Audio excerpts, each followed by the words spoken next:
Paul is on ship, and it says that everybody loses hope of being, even Paul on the ship is a part of those who lose hope of what will happen, at least for a moment. But God is with them even in the storm.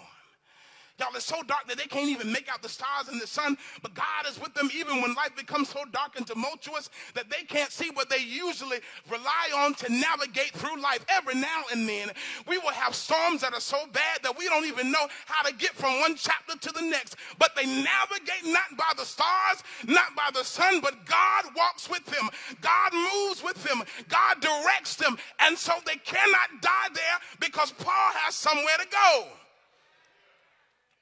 Paul has a destiny, Pastor Slaughter, and he can't stop till he makes his destiny. Paul has somewhere to go, Pastor, and he can't give up until he gets there.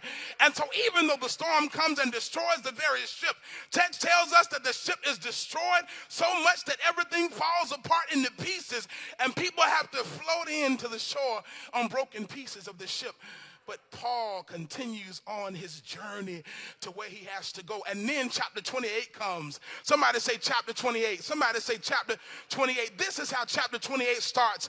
The text tells us that the storm is so bad that the ship breaks apart under their feet, that what they've had security in, what they've been resting on, what they thought would keep them, it is no longer there. Everything changes. Come on, everything is different. And can we be honest that we've had the kind of last 17, 18 months where everything we thought we could depend on was no more.